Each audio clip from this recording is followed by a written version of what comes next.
It just feels like, the LA playing on Bazzite. Like everything feels good, very Steam Decky. Oh, I freaking love this game. Good point on the guide button, because I actually would do that. I don't know if that's a little bit too far in this relationship. You shouldn't be saying you love me so much right now. I think I'm gonna walk away.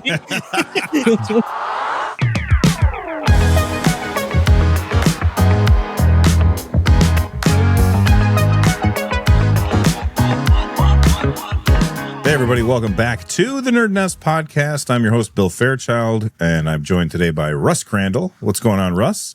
Hi, good. Happy to be back. I am still jet lagged, even though it's been about a week. I just am in a terrible sleep cycle. So I stay up late, wake up late. This is the earliest I've woken up all week. So thank you for getting me out of bed. What's the time difference between Hawaii and Japan? It's only 5 hours, but it's a day ahead, and that just screws me up. Every time I get back. So. Yeah, that makes sense. I'm also joined by Rich, a.k.a. Fan the Deck. What's going on, Rich? Not too much. I've had a crazy week at work, so I'm very happy to be here right now and just talk video games. Yeah, I missed you guys. Missed Carrie you too. is here as well. Carrie, how you doing, man? Oh, super and awesome. Just the best. I mean, fantastic. All of us were running benchmarks all freaking weekend, and it's mind-numbing to do that stuff. And I will have links to everybody's videos down below for the ROG is it Xbox ROG or is it ROG Xbox? What is because I've seen it both ways. It is ROG Xbox, and we should just say Xbox from now on. Xbox Ally. I just say Xbox Ally and Xbox LAX. That's it. Okay. It's much easier. On the materials they sent us, they refer to the non-X as non-X. So that's interesting too. I think that's just for it to be clearer to us. They just can't say S. Like, why not just make it the S? You know what I mean? Right. Yeah. Well, okay. The problem with S and X is that they do sound similar. Like, yeah.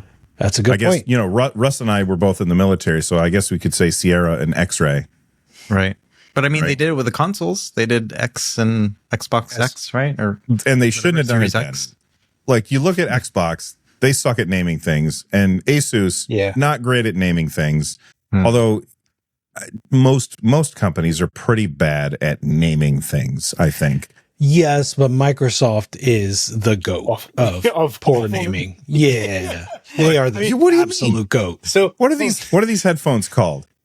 Do you guys know? Sony ones are bad. Is that the WHCX 7000N something? I know the last part of it is XM6. Okay. Yeah. It just rolls off the tongue. Exactly. Yeah. All right. Let's jump in and talk about this thing. All of us have put out videos. Rich, you're still working on yours, right? I'm actually Russ. Oh yeah, that's right. You are talking. I forgot. Oh, I was talking to Rich. Yeah. That's hilarious. Finally, I got it right. And you guys still pull me back. Rich and Russ are both working on their videos. I just had a busy week at work, but Russ, you were away, right? Yeah, I was away, and then it was waiting for me. I got it, and then I've just been working on it ever since. And then I knew I couldn't meet the deadline for the embargo lift where everyone else was going to drop theirs. So I reviewed a different device and dropped that, the AYN Thor. And I thought that was pretty funny. But yeah, that's my next video. So did you get comments like, where's your review of the Ally? Yeah, they're like, look at this guy. He's dropping a Thor review instead of Xbox. I love that. Well, last week when we couldn't do the show, I posted on my YouTube channel, youtube.com/nerdnest, that... hey, we can't do the show because we're all working on something and we can't really talk about it. And the first comment was, are they Thor reviews? Oh, wow. So there you have it. A lot of hype.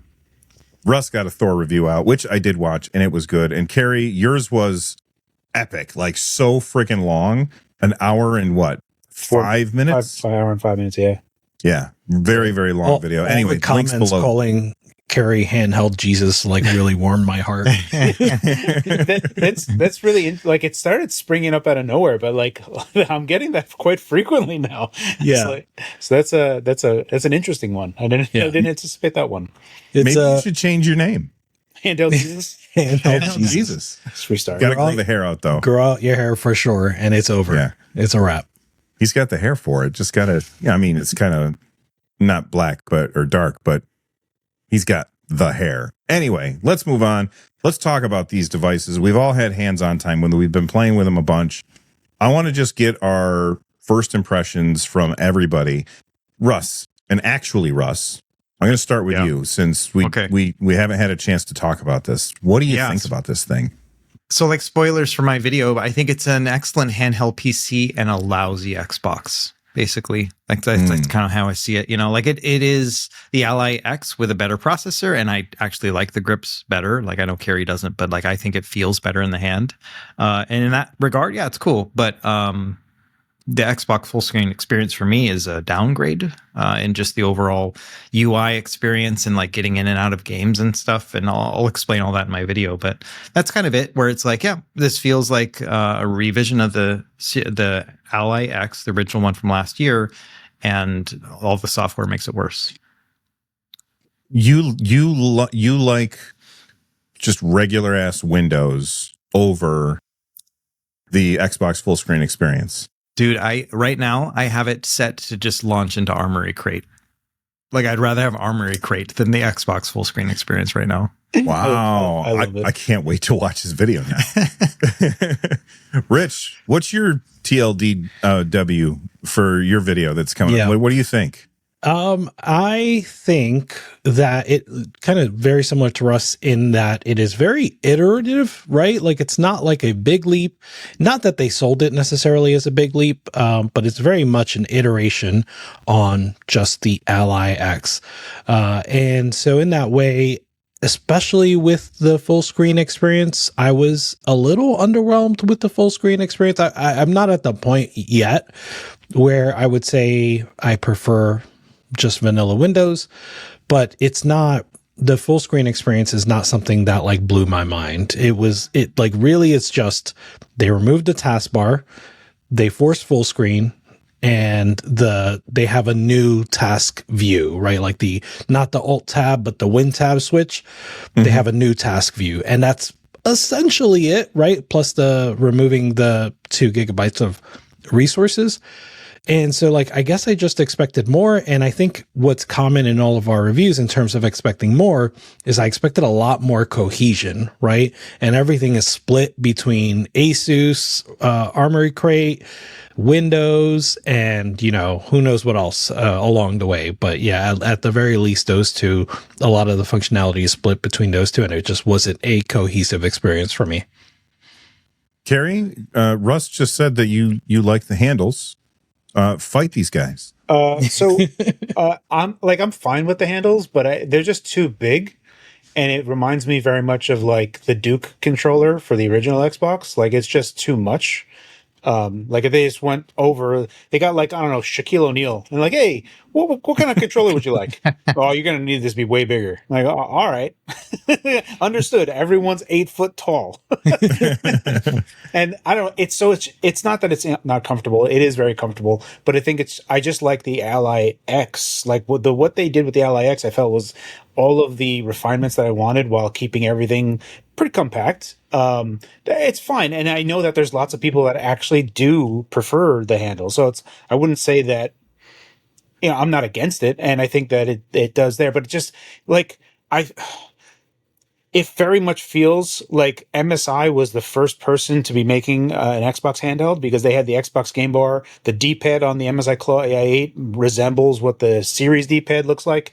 And they had it available too early, and I guess Intel was like, we're not waiting for you, we're just putting it out. And then like they were like, hey ASUS, and they were like, okay, slap some handles on this thing, make it thicker. And it just feels there's like a lot of things, you know, like hardware the hardware is fine, but the form factor feels a bit slapped together. Like the software side of things just feels like, here's our base of things that we need to do, slap it together. And you know, there's a lot of people that I feel like were anticipating this to be an actual answer to SteamOS, and it is not. it's like a partial answer. I really do like what they've done for the controller side of things. There's a bunch of stuff that's there. Even when you don't have the full screen experience, like controller, even when you have like 25H2, you can answer UAC prompts with a controller, even if like you don't have all the other stuff installed. So there's lots of things that I did, but now we feel the pain of Microsoft saying, "Oh, a controller for input. You think we should do that?" And now we have all this like competing stuff that's trying to hook into that Xbox guide button. And I literally had someone like, "Hey, actually disable game bar," and I'm like, "No, I don't want to disable game bar. It's like a prime functionality." And then they were doing that because the Armory Crate button still can bring that up. And I was just like, "Oh, I guess." And then this way, the Xbox button was basically for Steam, and the Armory Crate button was for the Xbox side. And I was like, "I guess." But yeah, that's the problem, right? Is now that because they've done nothing, and now we're catching up. It's all super messy and nothing's great. The Ally X is the only one that I recommend because that's the only one, at least performance wise, scales with the cost increase and does better at lower wattages.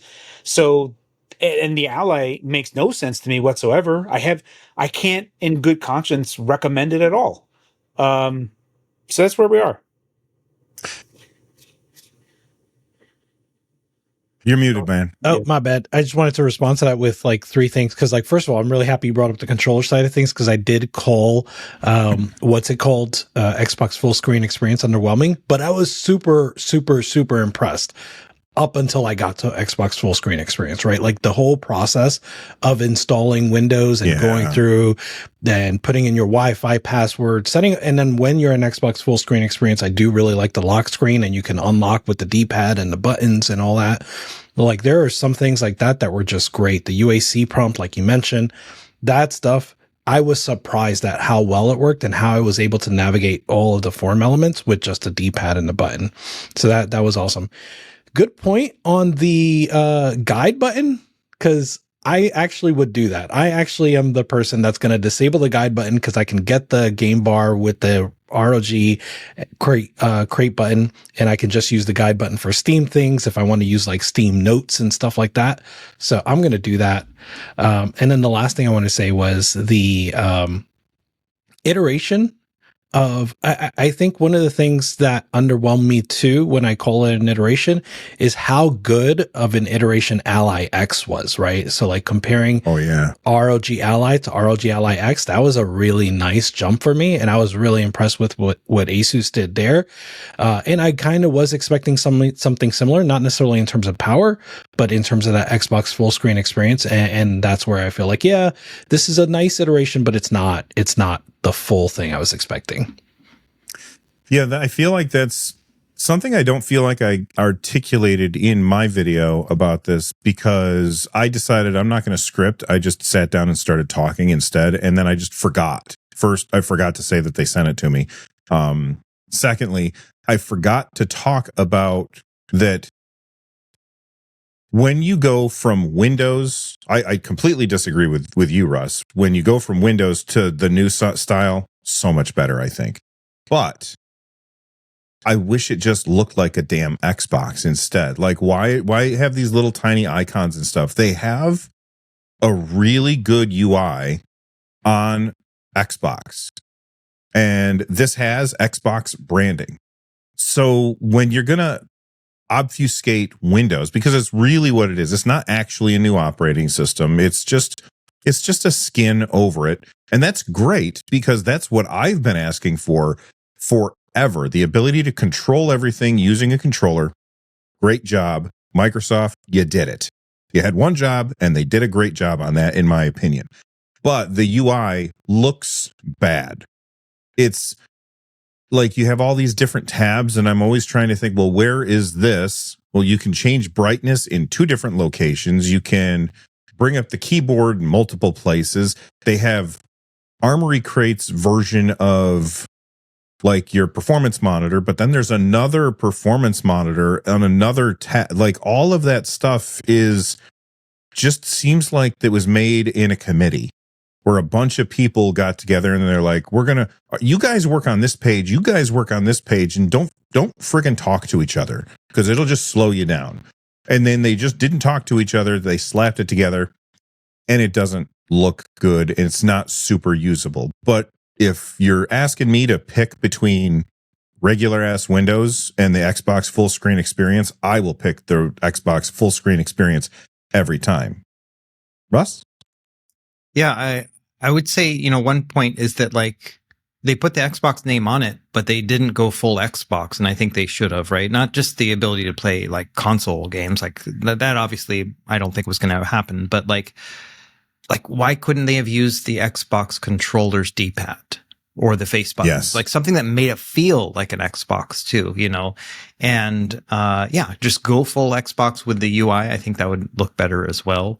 I think they're just trying to kind of distance themselves a little bit from that maybe. But yeah, it's just really kind of disheartening for me. And I agree about the icons looking a little bit weird. I mean, there's like the Xbox app, it's got a lot of ads in it, you know, and not necessarily ads for things you're supposed to buy, but it's like ads for games already on their platform. And it's really hard to just find the games that you installed and you want to play, you know, and that you want to see. It's more like, hey, if you tried out, you know, Hogwarts Legacy or whatever, that one's on Game Pass or whatever, you know what I mean? And so, like that is always really disruptive to me as well. So yeah, I get all that, but, I still, yeah, I'm not a fan of that UI experience. I'd rather do Steam Big Picture mode or Armory Crate at this point. Yeah, and you know, like there is, I mean, there's going to be people who hear what Russ just said, and they're going to be like, "Well, there's a library button, Russ." Yeah, but there's also an Xbox button, and my brain wants to push the Xbox button first. Like it's like, oh, that's the big ass button with the logo of the system on it. I'm going to push that button, and then it brings me to this, and then I got to go. Okay, now I got to go to home. And then and then it takes me to their ads that Russ is talking about. And then I have to navigate down to my library, or I could just hit that library button. I mean, you're right. It's there, but my brain doesn't think of that. I said in my video, I wish that they had moved the library button down below the joystick and the Xbox button down below the joystick. And now that I think about it more, just get rid of the Armory Crate button because I don't need both of those. And that just drives me crazy. I think that this is a very big step in the right direction, but the path in front of them is still a really, really long road. Yeah, I agree. It is a long road. And the four of us were having a discussion in like our group chat that really like a lot of this points out just how much work Valve has really done, because like, honestly, like this is just scratching the surface, right? Because let me give you a small example with the guide button, the Armory Crate button, and the library button, right? Like if you're playing Streets of Rage 4 and you press any one of those in Xbox full screen experience, at least if you press any one of those, it's going to basically alt tab you to one of those windows. Sorry, not those first two, actually. The library button alt tabs you to the Xbox app with the library, right? And so I guess Streets of Rage 4 in particular has like a bug where when you alt tab, again, at least in Xbox full screen mode, the resolution just like it doesn't know what to do, and you go back to it and you can't. It's just a tiny rendering of the game, right? Go ahead. What do you have to do? Yeah, so if you go in Armory Crate and just go to the resolution switcher, it'll pop it back into. Okay, I've had that happen. So I didn't know that, right? But like this is what GameScope fixes, yes. right? Like, and like it's all of these things that are not small, but we think of as small, right? Like GameScope, shader delivery, like all of these things are things that are that we don't really GameScope talk about. Huge. It's so big, and you know, we mentioned it before the Ally release, right? Like that, it's not like they're gonna write a new compositor, but these are things that like they could do, they probably should do. It's just going to take years to get there. Yeah, I ran into a very similar issue. I don't remember what game I was playing because it comes with Game Pass, so I loaded up a couple Game Pass games to try, and I don't remember which one I was playing, but I pressed the Xbox button so that I could change my resolution because it was running a little choppy, and I changed it and the window shrank, and I was like, oh, I like you were just saying, but then I tried to change my resolution again, the window shrank again. And I did it like 3 times. The window kept getting smaller and smaller and smaller and smaller until it was just this tiny little bit of guy in the little bottom or in the top right corner. And then finally I just closed the game, opened it back up, and everything was fine. But it was kind of buggy. What were you going to say, Carrie? So there, I recall when I said the secret sauce of the Steam Deck was GameScope, and I did that before the Steam Deck came out. And the amount of stuff that it does is so simple, yet is when it first came out, when GameScope first came out, it was trying to do a little bit too much. And what I mean by that is sometimes a game or something that loads up inside of GameScope, if there's multiple windows, like if there was like the PS2 emulator would have like another window, it would try to determine which window was getting updated and then show you that one and not give you a choice like that. They've since moved away from that, but the result was like it would oscillate very quickly between those, and it was like, oh, that's not good. And they fixed that, so now if you press the Steam button, you can actually select which window you want to get to. But how GameScope works, how they can malform the inputs and outputs to whatever you want is like part of the huge part of it. But then GameScope itself can advertise tons of unique things to each game. And like they had like a blanket one. If you took a look at GameScope when it first came out, they were like, for Cyberpunk, it works better if we just say that there's 8 cores instead of 4-core 4-core 8-thread. We'll just do 8 cores. And that's one of the huge bumps that, like Cyberpunk always destroys on SteamOS, always. And they have Elden Ring and God of War and those games that got like some special sauce. But yeah, I had mentioned this to Microsoft, and they were like, no, it's basically the Windows DWM. And Windows DWM has, since version like 1809, build 1809, so like in 2019, that's when they started pivoting over to getting into this way of interacting with Windows that they are decoupling everything from exclusive full screen mode, which used to be a thing on PCs, but isn't really anymore. Basically, you could just bypass the desktop Windows Manager directly and just output straight to your display, which was great because it's actually the best way to get, best performance. But if you were to change your resolution to something your monitor didn't support, it would just be a black screen. And then you're like, oh crap, how do I get out of this? And, if you have a keyboard mouse, you can alt tab. But on a handheld device, it's like, well, F me, I guess. I'm just going to power this down. So there's just, they've since gotten rid of that, and there's like all tablet friendly stuff. And so Windows can always draw like actual windowing environments can draw on top of the screen. There's just, I don't know. I feel like I'm not sure if Microsoft is ever going to get there, and I don't know if I actually care anymore. Like, there's a part of me that does, but there's a part of me that is also like, you know what? Valve is 300 people, and they're doing a better job than this gazillion trillion dollar company. I'll probably just move over to Linux because it's going to be better anyway. I just need Linux desktop.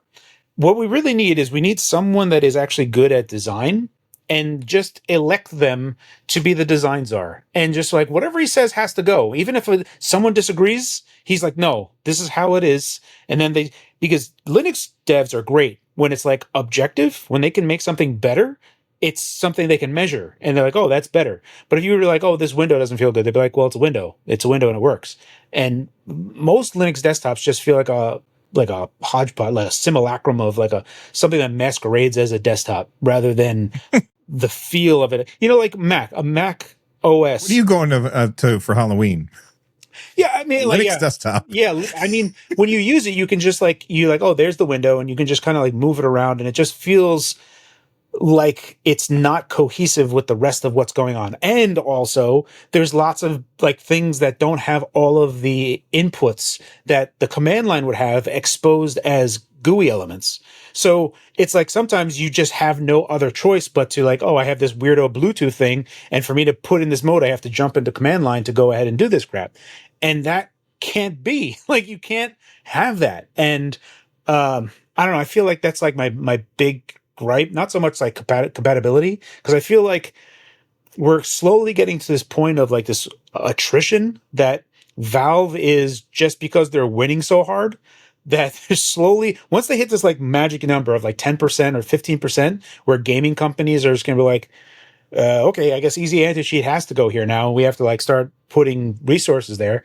Once you can have that pivot, like that moment where almost everything can go to Linux or on, for SteamOS or whatever, and it's going to be a better experience, and then you can divine whatever you want. I feel like that is like the catalyst for everything kind of happening. So yeah, I almost anticipate all of it happening at once, like, Adobe products and other stuff, like things that will just like start getting support, but it's not there yet. But I feel like if Microsoft keeps, F's around, and they'll F out. So actually going back to your thing about, not really caring, right? It's like Xbox has been working really hard to make us not like them this past year, like 2 different console price increases, the Game Pass stuff that they threw at us a couple weeks ago, right? And now they're like, oh, hey, buy this handheld. It's so much worse of a deal than it was when we first announced it. Why don't you grab it? And it's like, I mean, we even talked on this podcast about like, they could just give a year of Game Pass, like with the handheld, and that would be such a cool gesture of goodwill, right? It does. I mean, I'm sure it costs them something, right? But it doesn't really cost them anything to just let somebody have that, other than the opportunity cost of them not buying it, right? So yeah, I feel like it is an Xbox, but we just don't really like Xbox right now. Like that's what it kind of feels like to me, is that like just as a whole, initially, I thought this is really cool that ASUS is like partnering with Microsoft, like, becoming one of the big guys, right? Like really adding some credibility to them. And now that it's launched, I'm like, oh man, did ASUS do the wrong thing and partner with Xbox? And that's such a weird thing to think about. That's kind of my headspace right now. You're muted again. It does kind of feel like that, where, yeah, maybe ASUS made the wrong decision, not Microsoft, right? Like Microsoft picked the best partner in ASUS, and yeah, this is a weird one. I think, man, that it is an Xbox point is so salient, because like everybody is like, all the YouTube's titles are like, oh, it's not an Xbox, or it's not the Xbox you were expecting, at least. But is this where Xbox is headed? Does the Xbox ROG Ally X, I said the full name and the wrong way, but does the Xbox Ally X represent more of the future of Xbox than the Xbox One does? And there have been rumors from like Moore's Law is Dead and Kepler 2 about what this new Xbox Magnus is going to look like. And those rumors seem to point to, yes, the Xbox Ally X is more like what the next Xbox will be. So that is a little bit scary of a thought. The other thing I wanted to point out was, Carrie, you said in talking about like, oh, maybe I don't want to wait, right? And you said that they're taking a long time. And it's going to take a long time for them to get to where we want to see them. That is Microsoft. And when I was asking in the group chat, like, man, why, like, this seems like such an obvious thing to do. I was talking about like, profile tweaking, because you did a lot of tweaking for your video to get the best performance that Microsoft or AMD or ASUS didn't really do in this partnership when you have everybody. And when I mentioned that, you were like, yeah, when I asked them about that, they said they were waiting for feedback. Yeah. And that is what infuriates me about like Xbox's position right now, is like, they don't seem to have much conviction.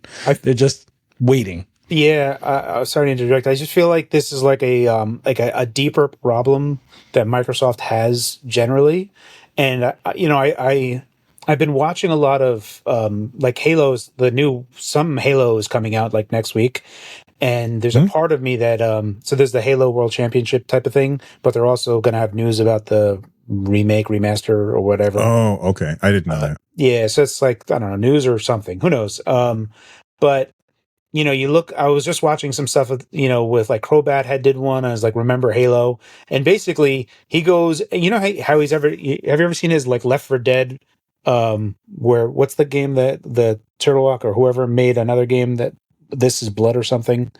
Oh yeah. I know what you mean. Yeah. I don't know what it's called, but yeah, I've played it. From the makers of Left 4 Dead. And he was like, this is what, he's like, here's what Valve did for Left 4 Dead. And just comparing both of them, just action. Like, here's what happens when you shoot a zombie in the knee. And like when you did it here, and it's just like, you can see the amount of detail that Valve did help this like get Left 4 Dead is like largely Valve's involvement in how good it is.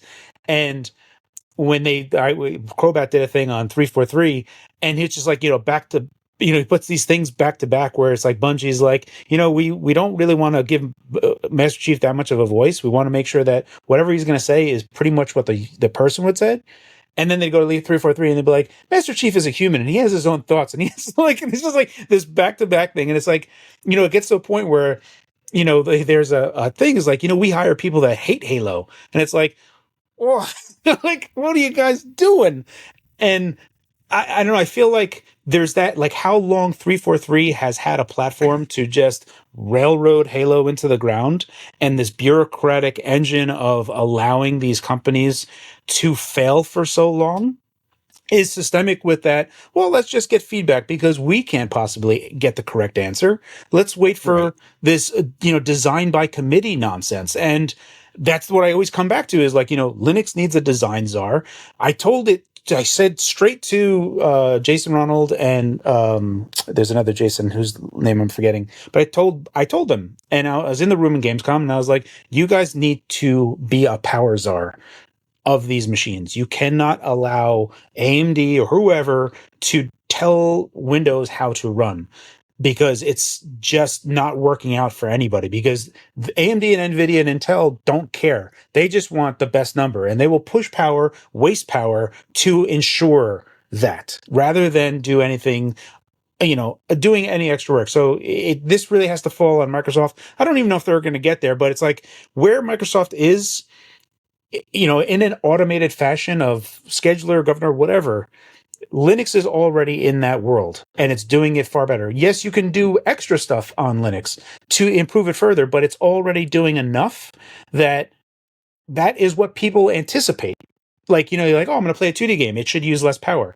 And it just does. Right. And that's the big problem. And honestly, like, the only reason that I would say for me, like, there's like two big hangups for me is like Game Pass and anti-cheat and some specific applications on Windows, why I don't just go over to Linux today. And that's basically all it comes down to.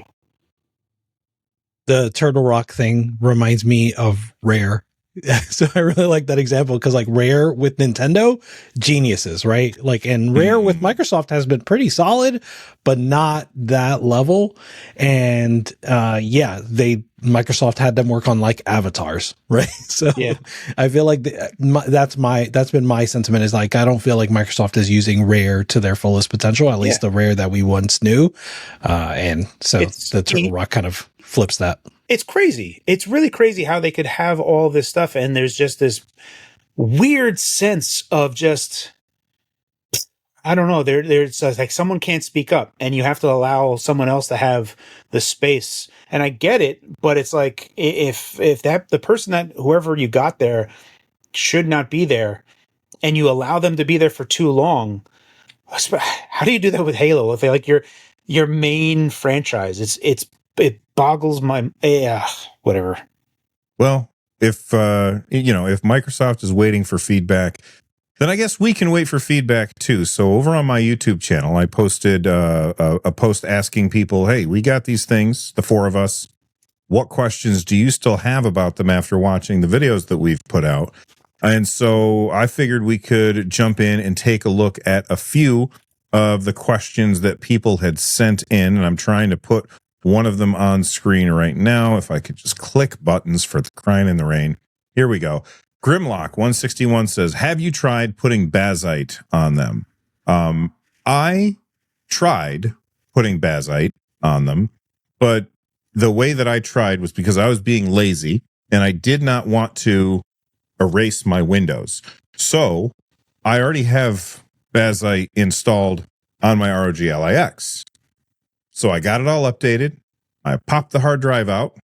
I put the hard drive on here, which this thing is hard to get open, by the way, compared to the other devices. This one's more difficult to open up. There's just 3 more screws, but man, I just could not get the little spudger in there. Anyway, I opened it up. I put the other hard drive in. I booted it up, and it just sat there saying, "What do you want to do?" And I couldn't do anything. So I turned it back off, and I put the drives back where they were, and everything's back to normal. I'm going to have to buy an extra drive so that I can do that, the old-fashioned way by installing it. But Russ, you installed it, didn't you?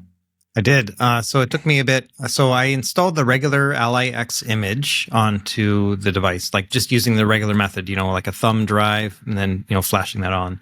So I wiped Windows. And it didn't work at first, like the controls didn't work, but then they had a new test build. And so I had to go into the testing channel by adding a line into terminal. And then once I got that going, like none of this is going to be an issue for other people in the future once it's public, But anyway, I got it working and it's great. Other than the RGB lighting is not working just yet. But everything else, like the power controls, the controls themselves, everything is great. Does that mean it's stuck on or it's stuck off? It was stuck on, but then when I restarted the device, now that it just doesn't come on. So it's kind of weird. What I would want. Yeah. And so I don't really mind it either way, but that's probably something that'll come in the future. But otherwise, I've been really enjoying it. It just feels like, the Ally playing on Bazzite. Like everything feels good, very Steam Decky.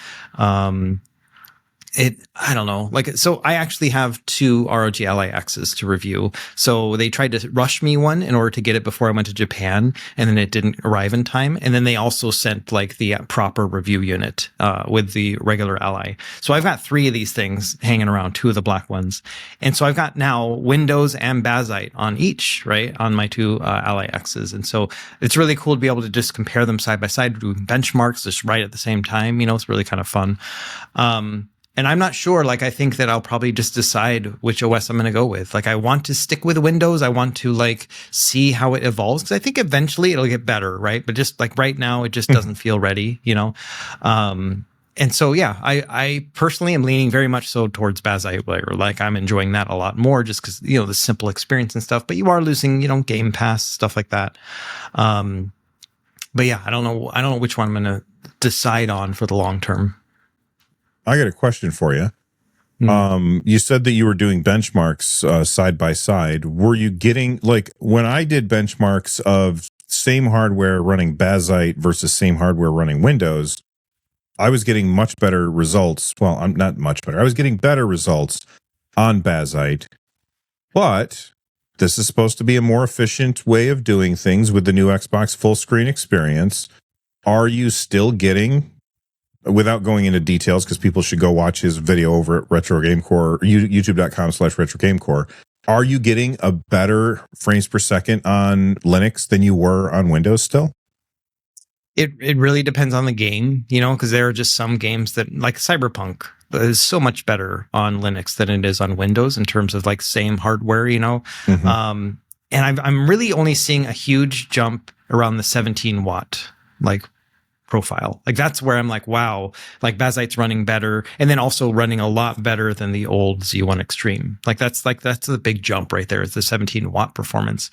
There are some times, and then again, I'm not smart enough to figure out why this is happening. I wish Carrie was doing this stuff, but I was testing it last night and Cyberpunk and Shadow of the Tomb Raider and Returnal are the 3 I'm just kind of pinging off of. And the 30 watt performance was 1 frame per second worse than 25 watt performance. And I was how is this possibly going down? But that was happening on Bazzite where I was this is actually a little bit worse. And so do you think that's because of heat? No, I don't think so. It's not getting hot. This thing is running right nice and cool, Okay. I don't know what's going on. I think it's hitting 99% GPU and just it's enough. It's not giving a ton of power to it. Even though I'm throwing as much as I can, it's not taking all of it. And so that's what I've noticed. There's a fascinating thing when I have done per watt benches because you can see the curve. And what happens is if you start taking a look, once you go past a certain point, pushing too much power effectively what winds up happening is there's an internal power table, the AGISA side of things, where it starts allocating resources differently based on how much power is there. And it will either distribute more to the CPU or more to the GPU. And when you start pushing more power, it'll be oh, I have a ton of power. I'm going to push a little bit more to CPU clock. And if it's, if you're GPU bound or whatever, depending on whichever you're leading on, you actually will get worse performance in specific cases unless you start capping clocks. And that's basically what it gets down to, is that you have this free for all thing that this table is deciding on, like, how to distribute stuff. And as you go to this different thing, it's like, oh, okay, let me do this. And that's not always the best. Again, this is all like stuff like this. We should really be getting to a place where we control clocks instead of how they're doing it. But that's basically what it comes down to. Do you mean like how on the Steam Deck you can press the quick access menu and then go down to your power profile and adjust like individual wattages? Like wattages for not just TDP. You can also just the GPU clock. Right. Thank you. Yeah. So exactly. So there are tools that are on like the handheld scene side where you basically say, I want to run this game at 60 FPS. Figure out what CPU and GPU clocks I need at the most to hit that. And what winds up happening is, like, I did this like 3 or 4 years ago. I did it on the Ally, the original Ally, and it basically halved the amount of power that was being used, even though I had a frame cap of 60. I had a frame cap of 60 and just let it try to figure it out. Was wasting like 20, 23, 24 watts. And then I just said, hey, program, figure out how to run this at 60 FPS. And it was like, okay, 600 megahertz, 650 megahertz in CPU. And then it would just bump up the GPU. It was just figuring this out. And then power was like massively down, but it was still running as good as, and like there was no frame time problems. So that was just this hacky thing that just one person made. And you think, if like, I've brought this up to ASUS tons of times, I brought this up to so many people, and effectively no one wants to do this. Like, the vendors don't want to do this, and they're not Tony Stark. Yeah, I get, but it's just like, why are we?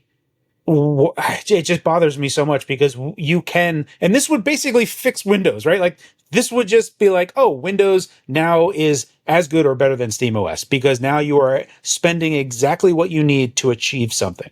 And that's all it comes down to. But no one wants to, like, I don't think it's like, I think that they have the tools to do this. Like, I think that with all the engineers that they have, they could like really hammer this down. But yeah, up until then. And then also to your to the thing that you were talking about, Russ, when you're noticing that power gets all weird. What's an interesting phenomenon is that it works in different ways. And this actually, like, if you want to increase performance on the Steam Deck, what you can do is, if like you go to like a very low TDP, that power table says, okay, I have this much power. I'm only going to give the CPU 1400 megahertz because that's my basement. And I'm going to give the GPU this much. But it's like I have to hit 1400 megahertz, 1.4 gigahertz. But on the Steam Deck, if you put like 5 or 6 watt TDP and then go to the GPU clock and say 400 megahertz, all of a sudden that power table is like, oh crap, I have to feed 400 megahertz on the GPU. CPU, go way down. And then all of a sudden you get like 20% better performance inside of this power scope just from doing that. And that's what I'm trying to get to, is like SteamOS doesn't do this either, because this chip itself will have this hard barrier of like, no, the CPU must run at 1.4 gigahertz, even though it can go down to 400 megahertz. As soon as you introduce multiple sliders, you failed, in my opinion. Right. And there should be nothing. You should just say, what frame rate do you want to hit? 60. Okay. Yes. Figure it out. And people have done that. Like, we have tools that do that on the Windows side, and I've shown it off. And like, there's so much benefits from doing that, because how AMD does it is they'll like spike up voltage like this to like average out how much voltage to spend. But if you just put a defined clock, all of a sudden your voltage is like way lower and consistent. And it's just a really, I don't know. It really bothers me that it's like, I've talked about this so many times, and we have these dumb tools, and I'm like, goodness gracious, guys, please, I'm begging you, just fix this. And I don't know if they're ever going to. All right, let's go back to the list of questions that people sent in. Rich, you got a question? Did you look through and find a question that you thought was interesting, or do you want me to find one? Ooh, I think I have one. Let's see. Okay. So this one here, so this is Juice 8767. He says, with the $1,000 price tag of the X version, Would that $1,000 be better spent on a Steam Deck OLED for $550 and a Switch 2 at its $450 price? I do understand that Xbox Ally X is an enthusiast device, but I can't help but wonder if it's truly an experience that's worth those two other devices combined.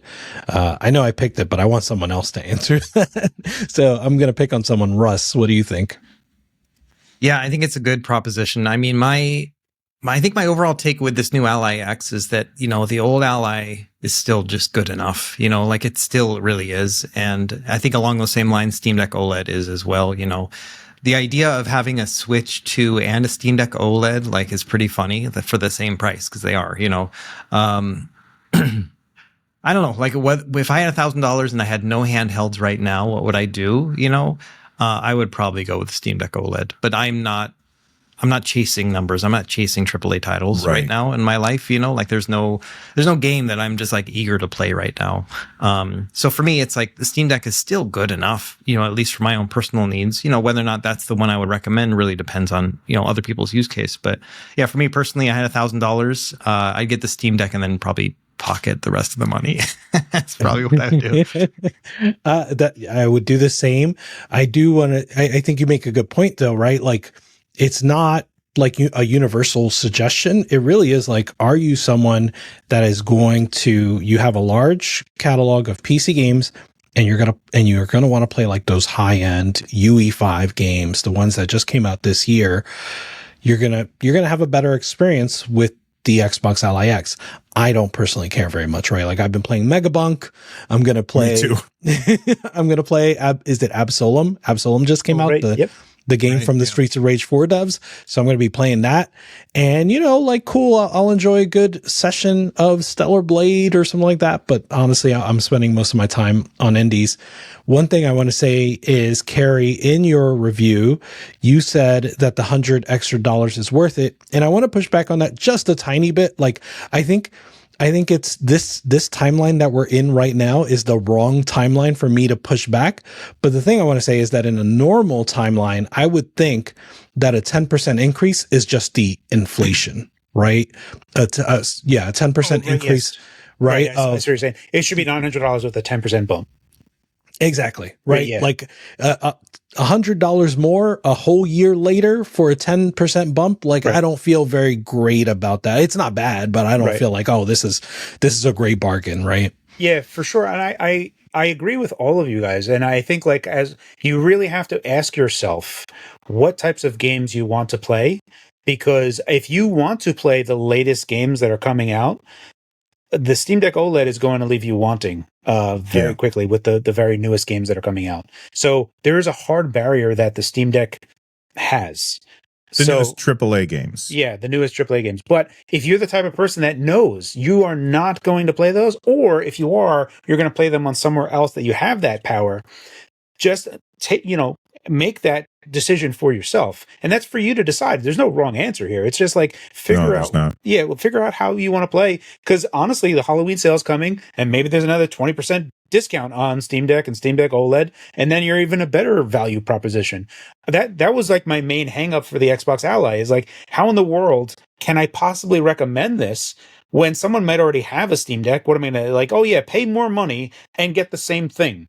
That doesn't even make any sense. Like, I even for the Xbox Ally X, it kind of exists in this world. Like, if you already have an Xbox, an ROG Ally X, this isn't also recommendable. Like, I can't say sell this thing and then buy this thing. It's in this world of you don't have a handheld. You just like, oh, Xbox makes a handheld. And like, I never had a PC handheld. The Xbox Ally X does exist in this world of like, oh man, Doom the Dark Ages plays really good. I don't know if you guys tried it. They had an update and now there's a preset called handheld, and it actually is awesome. They lower That's settings. a missed opportunity for them, by the way. They shouldn't have called it a handheld preset. They should have called it Xbox Ally preset, because then people would have seen it and been like, oh, maybe I should buy that thing. Right. But anyway. That you can see that there is definitely word coming down like, hey, we need to start targeting these things. We have these APIs. We have to start, the whole bureaucracy engine can benefit them in this one particular way. But along those lines of like recommending these handhelds, whenever we do, please make sure that you always consider your own use case when we do this, because we are qualifying it a lot. But that's basically where we are. And unfortunately, basically, I think only Intel's Panther Lake, which I don't even know if is going to be on a handheld, is going to come out in that's going to be like the only APU in 2026 that will get us to the next tier of performance outside of like the GPD Win 5, which is crazy expensive. And Panther Lake might be crazy expensive. It might be $1,300. So like, where are we? Things are getting more expensive as we're going on. But realistically, a Steam Deck 2 is not till 2027. So, it's going to be awesome. It's going to be great. And it's going to be that new tier of performance that we're all looking for. But, navigate this however you can. Yeah, I think that when I look at the question that Juice sent in, you could just buy those two devices instead. I think that you're not wrong about those particular devices. They are the same price, and it would give you access to pretty much everything out there that's not like the latest and greatest AAA games. Yeah, the Steam Deck runs those not all that great. But at the same time, yeah, this is the Xbox Ally X is more powerful than the Steam Deck, without a doubt. But it's not that much more powerful. It is more powerful. But when we're talking about like whatever percent increase, it's still not that many frames per second better. It will let you play a few games that you couldn't play on that. I would say, like, who I would recommend this for versus a Steam Deck. I would recommend a Steam Deck for somebody who already is into PC gaming, has a massive Steam library, and for any games that wouldn't run on the Steam Deck, you could just stream them from your PC to your Steam Deck. And then who would I recommend the Xbox Ally X for? I would recommend that to people who subscribe to Game Pass. Like, they're Game Pass fans. They really like the Game Pass games. They want to be able to play those Game Pass games on the go, or Xbox games on the go, because it's true, it doesn't play Xbox games, but all modern Xbox games pretty much have, what's it called? Play Anywhere. Thank you. You play anywhere. And so you'll be able to play most of your library, not the old stuff, but the new stuff. And then the old stuff, I guess you could just stream it like similar. So I think if it depends on which ecosystem you've invested into, although I wouldn't consider Game Pass necessarily an investment, because the second you stop paying for it, it goes away. Whereas you are investing in like Steam, your Steam library, you get to keep those games until, Steam goes public and then everything falls apart. Russ, go ahead, Rich. Well, one thing I was thinking of is, if you have to ask, I probably lean towards Steam Deck OLED. But you raised some good points about Game Pass, because some people may like just be Game Pass subscribers that may be asking. But like, generally speaking, if you have to ask which one you should buy, I kind of lean towards Steam Deck OLED, right? Like, I think the people that are in the market for an Xbox Ally X, they know it, right? Like, they know they want to play the latest and greatest. Yeah.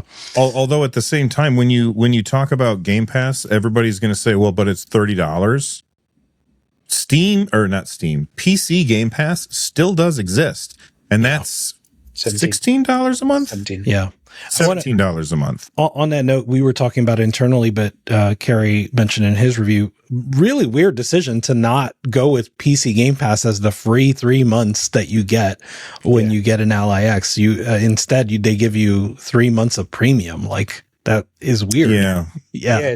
It's like, the whole day one thing is like not there anymore. And you have like all this stuff and like, oh, that's cool. And then a day one game comes like, hey, where's the good stuff? Yeah. Oh, you don't. If you only paid $2 more, you would have it. Right. Like, oh, yeah, boy. it is really insult to injury, right? Like, they don't even give you Ultimate, where you have like they're paywalling games for you on day one, and I hate that. Like, it's just, put your best foot forward. Get people like really kind of integrated into that experience, and then let them see the value of it, and then they can make that payment decision. Instead, they're given like the middle stuff, and they're like, okay, well, if you want it to be better, on top of the $1,000 that you already spent, you've got to also pay now extra for Ultimate, which is crazy. Yeah, give it away for free, and in 3 months, You'll have a bunch of Dave Chappelle's coming back saying, "Y'all got any more of that Game Pass?" Yeah, Exactly. Yeah. All right. Mouth covered in powder. That's right. Because he was eating donuts. That's the reason right. why. Yeah. He was eating donuts. All right. So we got another. Russ, did you look at the questions and see any questions that jumped out at you? I do have one, and I it's one I think we should all answer. Is like, so it's from Munch 13. He said, now that we all have their Xbox allies, which of all the PC handhelds will each of you be using for personal use going forward, and why? And so I think that this is a good spot. Like, I've been waiting all year to like, okay, get these other big ones out, and then I can kind of decide which handheld PC I'm going to use, right? Carrie and I also have the luxury of the GPD Win 5, so that's like a category we've also tested. So I'll start and I'll answer mine. I'll let you guys answer, but I'm still leaning towards, again, like I mentioned this in my review of the device. If I just woke up and all my handhelds were missing, it would be the Legion Go S, Z1 Extreme, Windows model, the white one, and then I would wipe it and put Bazzite or SteamOS on it. Yeah. And so that I think is still my choice. I would pick it over the Steam Deck OLED. I would pick it over these two devices as well. Z1 Extreme for me is enough processing power for my needs. You know, I'm mostly playing Hades 2 right now. Like, I don't need anything crazy. And so that's kind of, if I was to go through that route, that's what I would pick, but I'm not sure if I want to spend the time like getting rid of my handhelds and doing all of that right now. I'll probably just stick with what I have already, you know, which means I'll probably default to the Ally X just because it is comfortable and powerful. So, can I say that his response to that was a freaking roller coaster of, oh my gosh, you do that? Oh, okay, that makes no what? Okay, yes, all right, I'm with you. Yeah, who went from Legion Go S, Z1 Extreme, white, and then back to SteamOS. Yeah, roller coaster that we're all on. Yeah. Rich, put us on a ride and let's see how it goes. Okay. This is tough. I like how Russ phrased it, but I'm going to change it. Someone broke into my house, stole all of my handhelds. Which one am I paying money for? I'm still going Steam Deck OLED. So if I'm paying with my own money, it's Steam Deck OLED. Otherwise, like I spent a good, I don't know, 3 to 5 months where like the ROG Ally X was my main device. And I would, you know, I can see Xbox Ally X kind of filling that same void. I did switch back to Steam Deck OLED between the two, and that was just because I was on a few flights and Steam Deck OLED just was better for me for having like 3-4 hour flights and making sure that, you know, I had the battery life, even if I didn't have an outlet nearby. So yeah, I think I'm sticking to Steam Deck OLED. Carrie? So I think for me, I'm going to go the same route with Rich, is if all of my handles just vanished and just went away and I had to buy one, I would buy the 385 version, the $14-20 version of the GPD Win 5 is what I would get. That's the one that I would buy. I still don't have the 385. I want the 385, but now that I've experienced that performance, I have settled on 32 watt and the fan isn't very loud. And 32 watt, it's hilarious because it's self-control at the max to not do more, because it will just keep on giving you more performance, but then you'll have just atrocious battery life, and the fans will be blazing. But 32 watt is like this really nice area where you get 85 minutes of battery life, which is like how the Steam Deck was when it first came out. And I was kind of okay with that, especially with the performance that I was getting at the time. And now when I play 32 watt on the Win 5, like I actually played through the first level of Doom the Dark Ages. I didn't have frame gen on. I used the handheld setting and I was getting like 100 FPS and at 1080p. So I was just like, I was also using the quality settings of XeSS. So it looked outrageously great, played outrageously great. And once when you are experiencing that fidelity, you're like, oh yeah, that's the sweet stuff that I need. And yeah, I can't, like, it is genuinely nuts, right? Because it's stupid for me to say this because like I have it and I am stupidly saying, oh boy, I can't wait for the next version of this. Like, no one has it, right? Like, very few people have this. And here I am being dumb and be like, oh man, I can't wait for this one because that one's going to be great. And, it's already fantastic. But that's what I would buy the $1,420 version, the Indiegogo version of the 385, because I think that's all you actually need, especially for a 32 watt. And at $1,400, yeah, I mean, but I also bought a 4090, so that's the type of person that I am. And I'm not saying it's for everybody. It's super expensive. Times are tough, but that's what I would buy. I would straight up buy. While I answer the question, Carrie, I want you to find a question from the list. Okay, cool. So I guess if somebody busted in my house and took all my stuff, and I was like, I got to buy one thing, I wouldn't spend it on a handheld. I would buy a laptop because I need it for work. But that said, if I were going to buy a handheld, all my handhelds are gone. I am halfway with Russ. I would go with the Legion Go S, but the purple one that starts with SteamOS, Z1E, definitely the Z1E. I know that Russ just likes white consoles, and so that's why he went with the white one, right, Russ? Yeah, I mean it's costs more to get that one. You know what I mean? I think it's $50 or $100 more, but to me it's worth it. I just like the look of it. Yeah, so I would go with the purple one. I really like the purple on it, but the reason why is not for power, it's not for performance, it's not for comfort, because the Steam Deck is still way more comfortable than everything else, even more comfortable than these handles, which I do think are an improvement over the original ROG Ally X. The reason is because the screen is bigger. I really like that big ass screen. It's awesome. And when Valve eventually puts out the Steam Deck 2, fingers crossed, knock on wood, cross your fingers, whatever you can do to make it happen. God, I want them to have a bigger screen. The 7 point, what is it, 7.4? Yeah. 7.4 on the OLED is nice, and it's a nice step up over the LCD one, but 7.4 is not big enough. 8 inches is just barely big enough. I got spoiled by the original Lenovo Legion Go, but that one's a lot less comfortable compared to the Legion Go S. So the Legion Go S is the one I would go with for the screen size, for the aspect ratio as well, especially for playing retro games on, because the bigger, like the 16:10 aspect ratio is just fantastic. I know that ASUS had probably bought 1.5 billion of these screens, and when they came out, they were really nice screens, and they are still really nice screens, but they're just too damn small.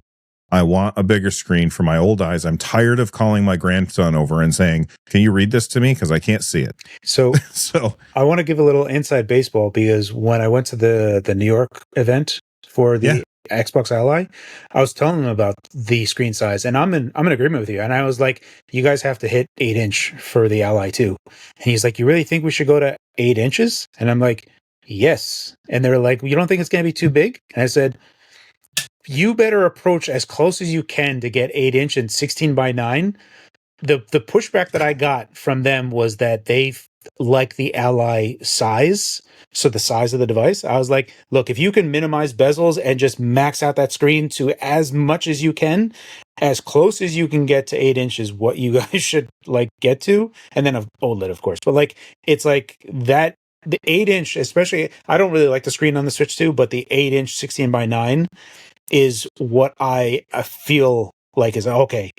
That bigger screen definitely does make a big difference. And I don't think that the 8-inch 16:9 screen on the Switch 2 is all that big. And if you can like really minimize bezels and kind of like crunch it in, I think that's going to be like the sweet spot. 7 inches is like the absolute minimum that I find acceptable today.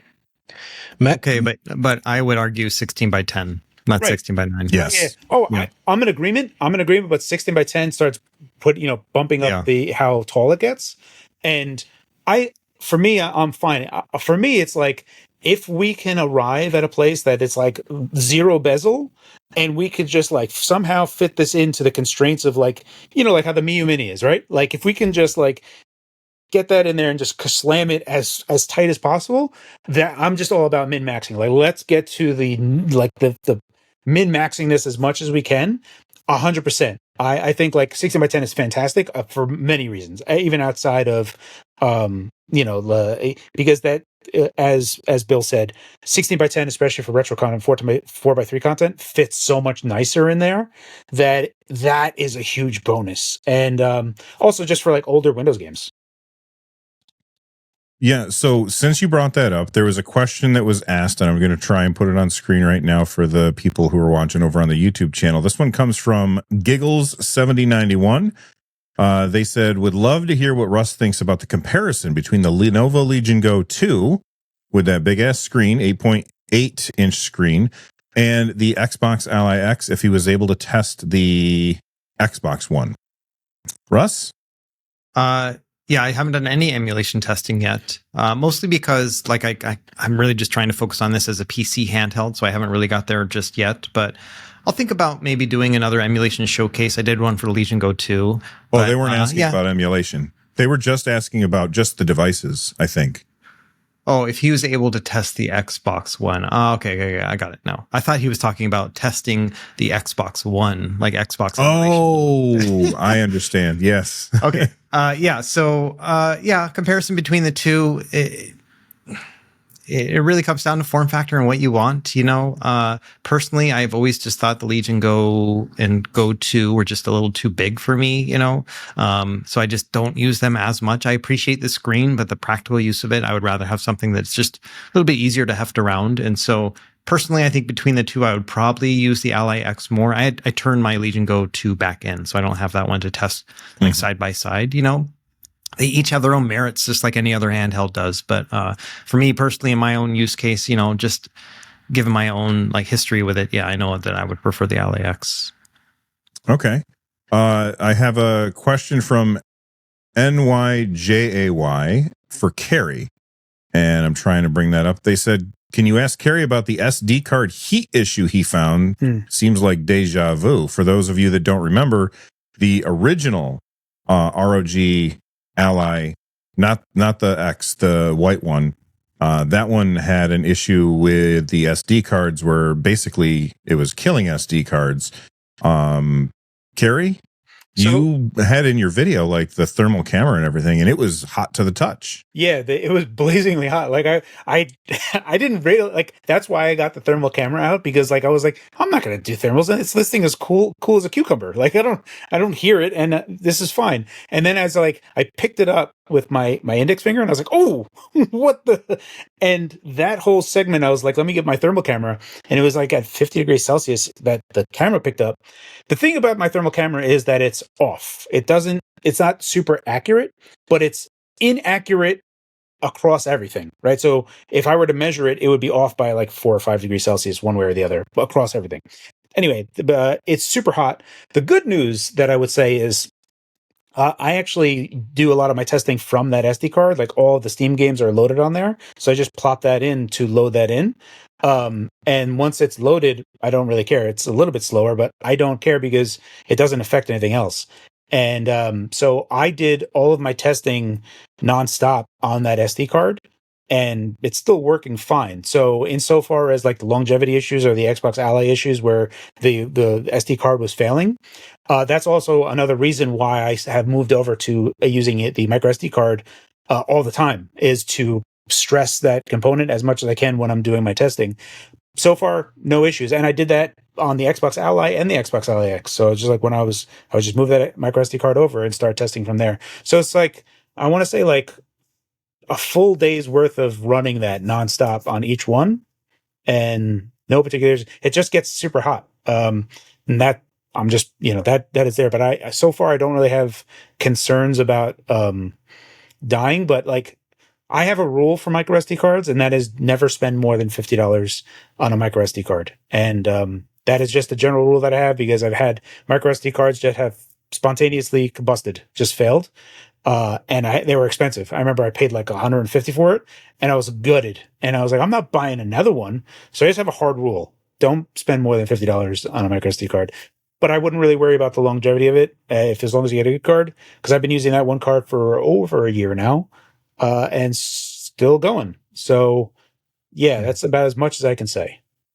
maybe helpful to point out too that the original Ally X also runs hot, right? Like you can, if you were to run your camera against it, it'd probably look the same, I imagine. And I haven't heard any complaints about Ally X with as far as the SD card reader. So I think they learned their lesson. Knock on wood. Yeah. Yeah. All right. Here's another question.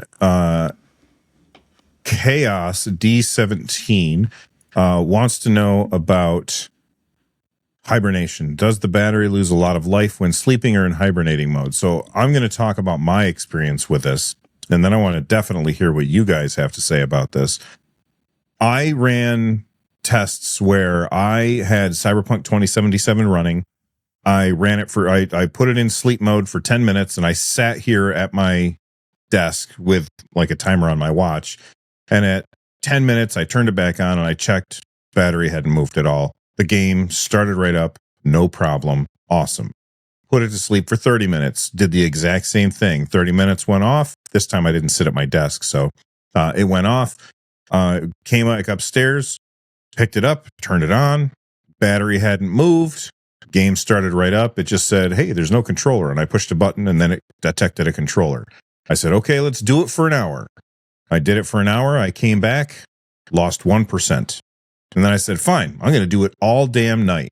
So I went to bed at 11:30 that night. I had it at, I don't remember the percentage. I think it was 91%, I think.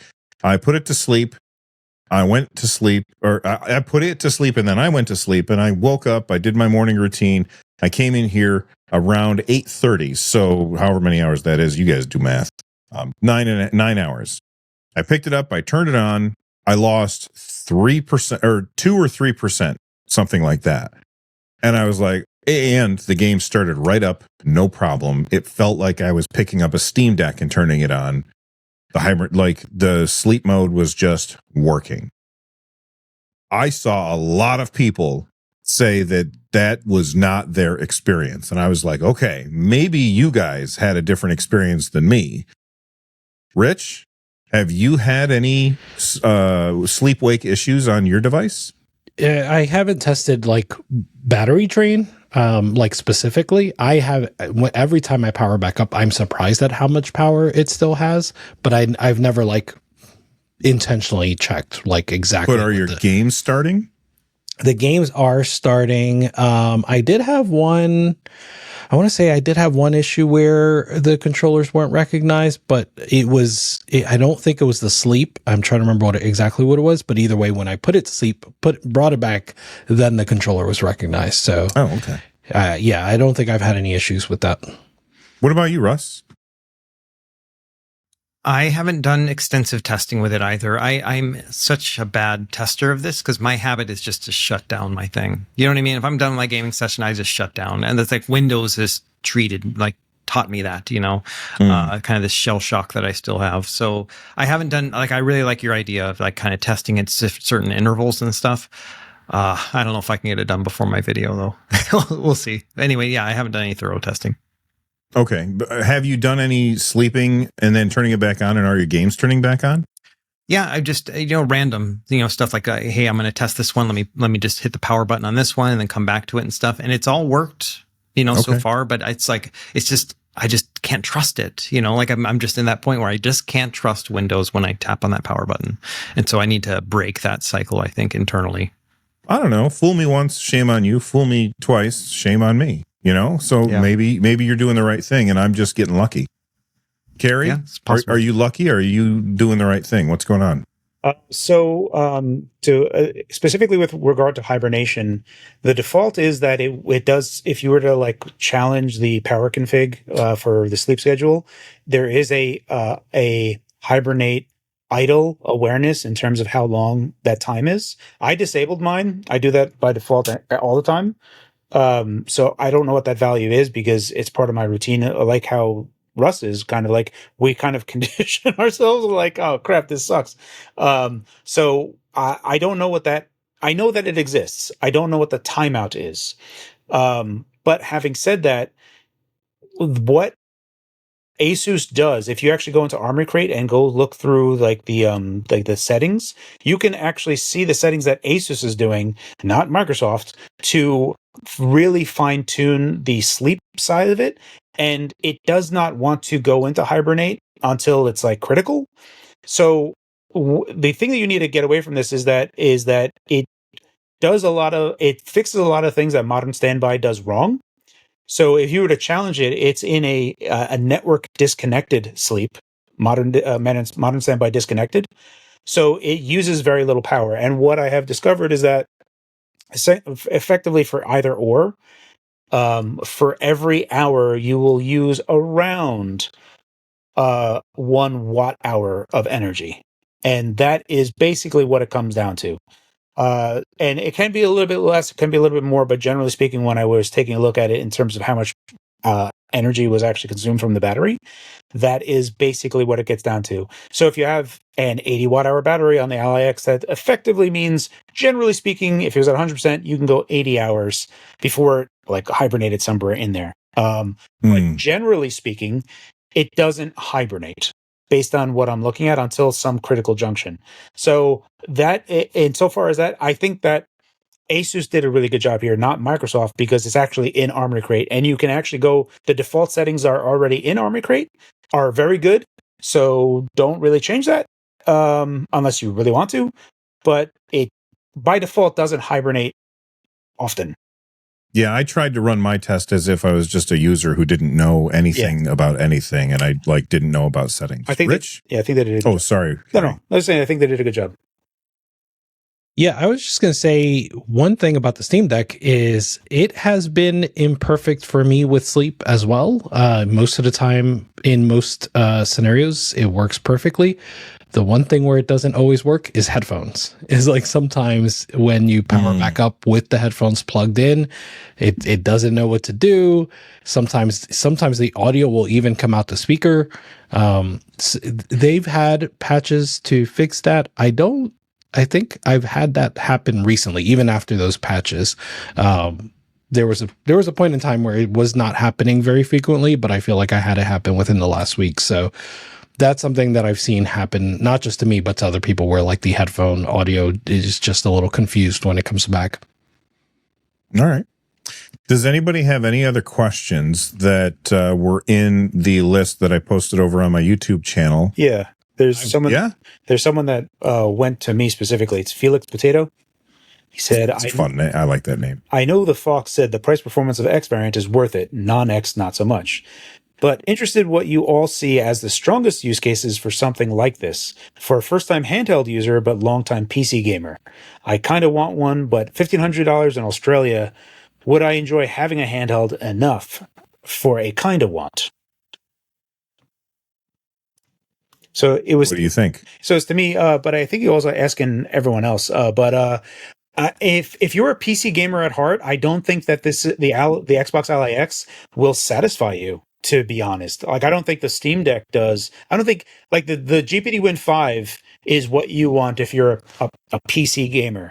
And that's but that's $2,200. Yeah, that's even more expensive, and especially for Australia, it's going to be like crazy expensive. So, I basically what I'm saying is, I would caution heavily because in my head, when I hear PC gamer, I hear someone that would want something that is 1080p 60 as kind of like a minimum, and you really won't get there all the time on the Xbox Ally X. You'll have a lot of compromises to try to achieve that, and especially going forward, you're going to start hitting walls there very quickly. So actually, like as a PC gamer handheld, in that quotes, the GPD Win 5 is the only thing that satisfies at anything at the current moment, in my opinion. I completely agree with you. And I'm going to give a completely opposite suggestion, which is you can try a Steam Deck LCD, like buy one of the, pre-certified, refurbished, whatever, 20% discount ones. Do they have it in Australia though?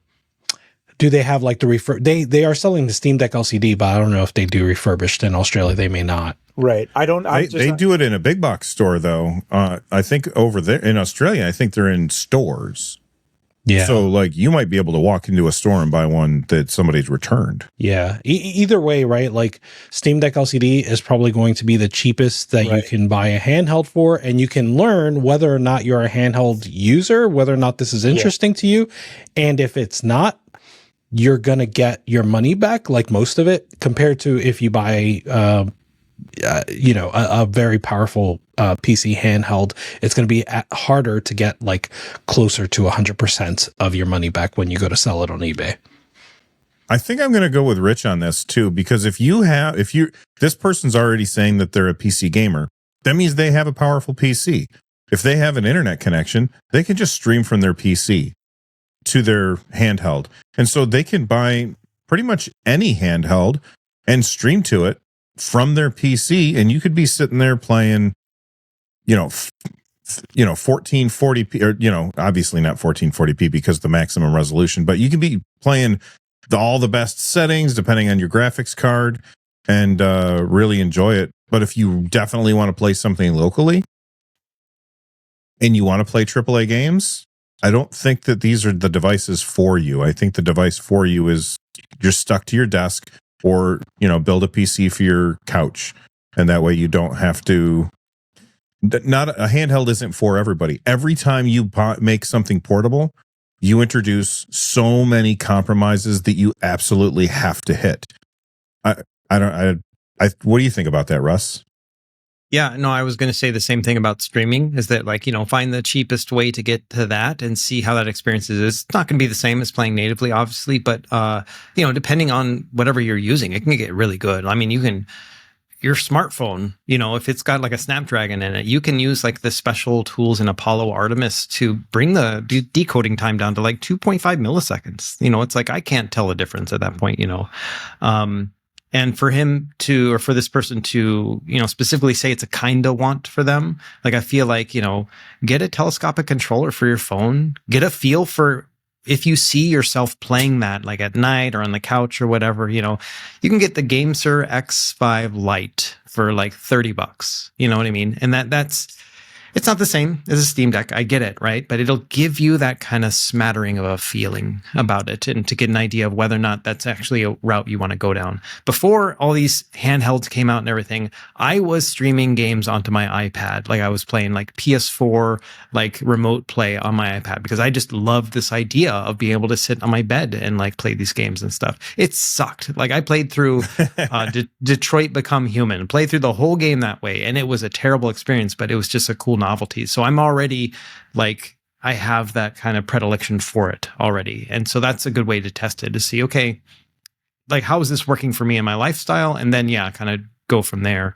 I think the Steam Deck is a good entry point, but jumping into an Xbox LAX with a kind of want is like a little bit too much for me. Yeah, I would really, I don't think it's worth it at all if for that kind of want. Like Steam Deck is, especially if you're a PC gamer, the Steam Deck is the bare minimum of what a PC gamer, in my opinion, would find acceptable. Like it's like, okay, this can do some things, but you're very much in that 720p using sub resolutions of that and hitting almost 30 FPS. And that's just like a massive compromise from a PC gamer. I'm really like focusing on this PC gamer notion because I feel like with that label, that identifier, there's requirements that doesn't fit. And if we're talking about something that's too expensive, basically I would say wait until 2027 when the Steam Deck 2 comes out, because then you're going to be at that place that I would be quite confident.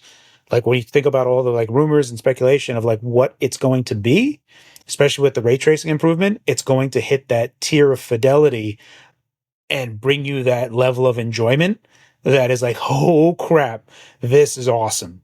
And I feel like, that you're not going to get that until that, and for that price bracket until 2027. Did anybody have any other questions that you wanted us to hit? I got one more. Yeah. So who was this? I'll find it. But they asked antivirus and firewall updates. Do these devices need it like Windows? And that was Charles Tersteeg. And I think the there's no real short answer, so, but I'll give the shortest answer, which is yes, needed, but no, not forced, right? So like, and also the Windows update, like you can navigate to Windows settings from within Xbox full screen experience. You can do it with your control pad. You can go down to the update section and click install all or press install all. And it's all very fast and very like convenient. It's not quite SteamOS convenient, but it's still pretty convenient to just go down, select install all, and it's done. So I guess that's it, right? Like required overall, yes, but not forced like it is in default Windows. I'm going to say this question really brings to light the misconception out there that this is not a PC. Like, I think that there's a lot of people, it has the Xbox name on it. They don't realize, and I'm sure I see Charles post on my stuff all the time. So I know that he's informed enough that he knows it's a PC and it's just running Windows. But I'm sure that there's a lot of people out there. This kind of brings back to the conversation we were having earlier. There's a ton of people out there that don't realize that this is literally just a Windows PC. And I think that is going to, like, don't go buy one of these yet. Why? Because there's going to be people who go out and buy one and then they're going to get it home and they'll be like, this isn't an Xbox. And then they're going to take it back to the store because it's available in Best Buy, I think. And they're going to return it. And then you're going to go into Best Buy and you're going to be able to get one cheaper because it's an open box. I think you could save some money that way. And it's not that I think that this is a bad device, because I think everybody on here who's been using these, I think we all think it's a good device. It just has some speed bumps and friction that you have to know about, especially if you're not a PC gamer. This is going to feel very foreign to you. And I think that that's one of the things that Microsoft needs to fix with it, I think, in my opinion. All right. If you guys want to participate in these kind of Q&A things where you get where you send in questions and we talk about it on the show, just make sure that you subscribe to the show or to the channel over at youtube.com/nerdnest. Make sure you turn on notifications so that when I do these posts, you can see them and then you can reply to them and then we can talk about them on the show. We had tons of questions come in, but we didn't obviously hit all of them. We're running up against our hard out when we got to stop talking, but I got to talk about Tony Hawk's Pro Skater 3 and 4 because I don't like that game. And I think that that's going to be a hot take. Like, most people are fans of the Tony Hawk franchise. And I want to say why I don't like it. And then I want to hear you guys tell me why I'm wrong.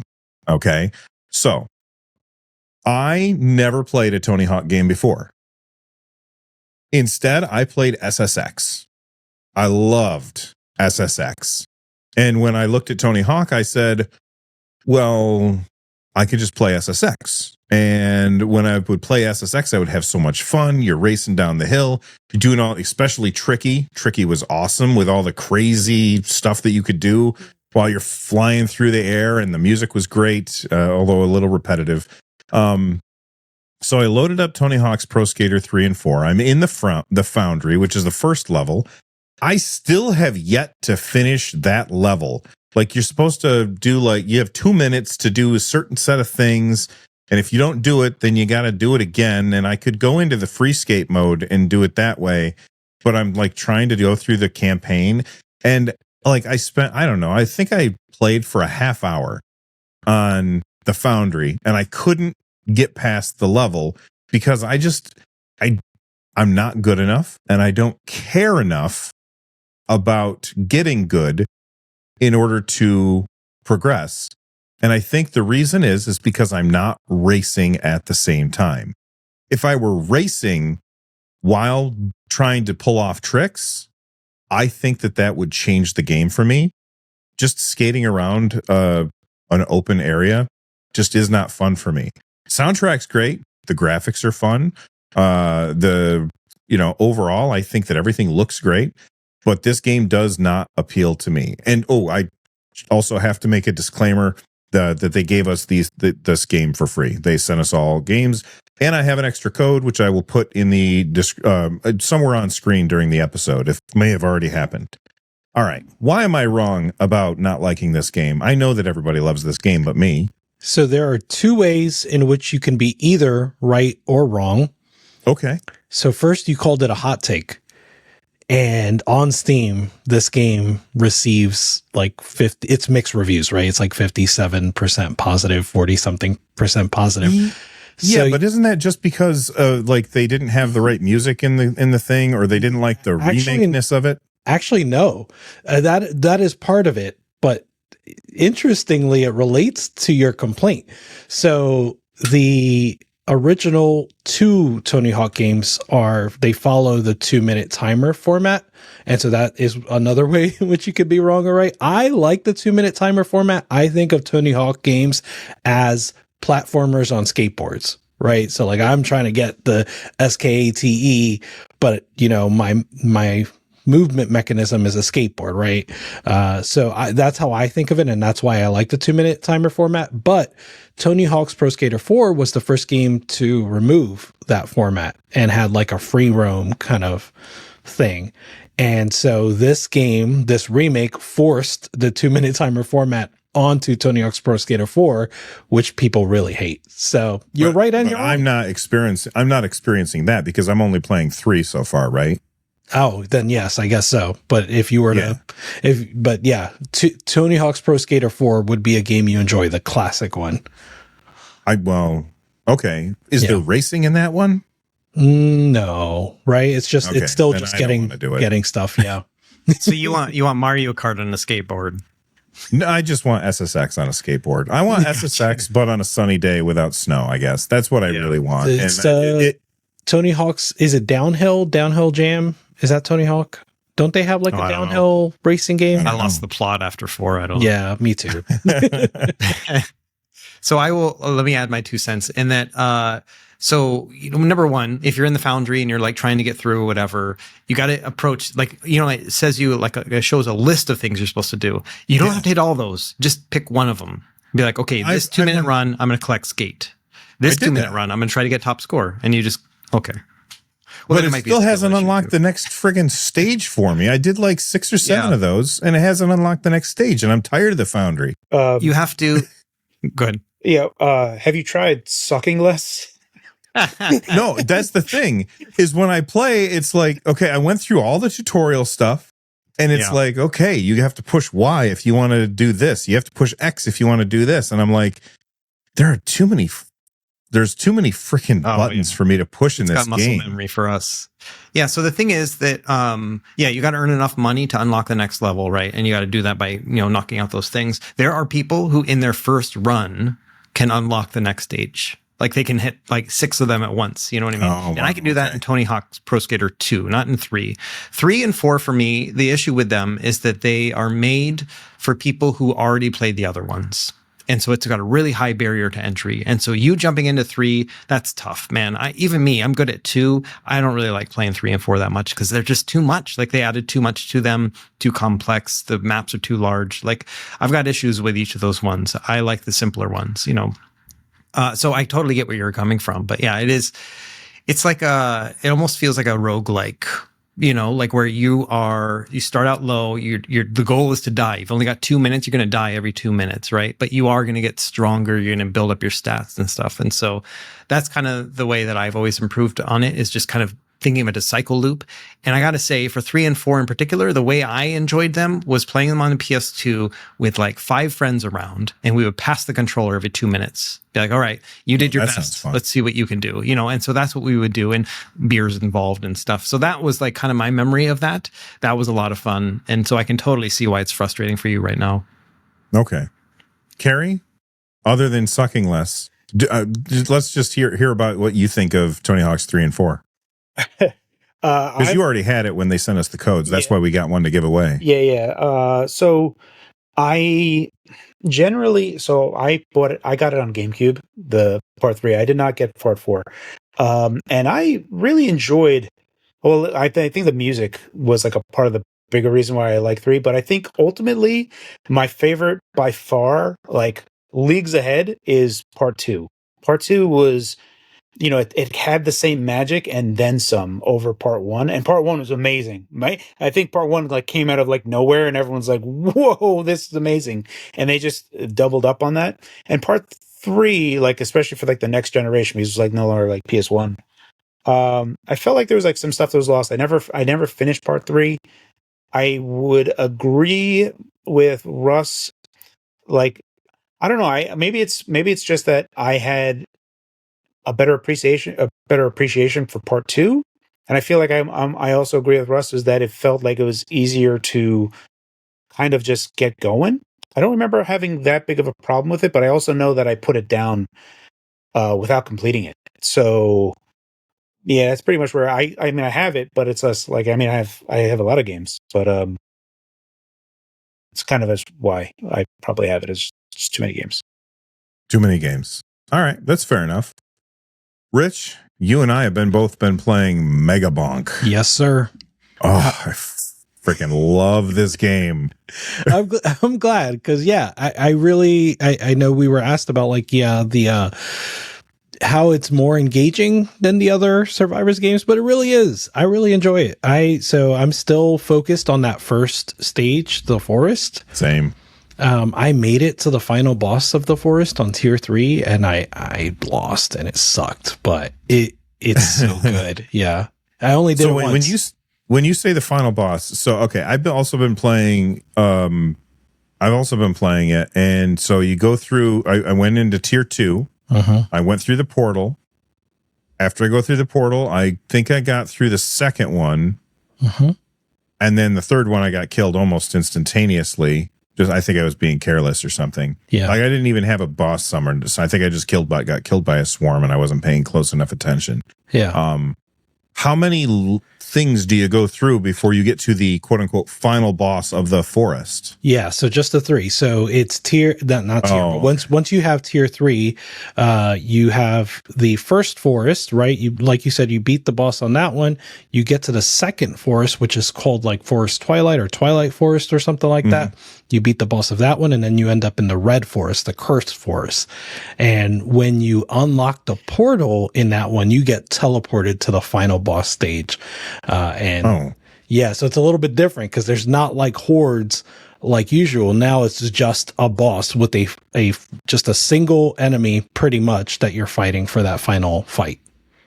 Okay, so then I think I must have misunderstood what I was doing because I went into tier 2. So you can't go through a portal in tier 1. You finish tier 1. Right.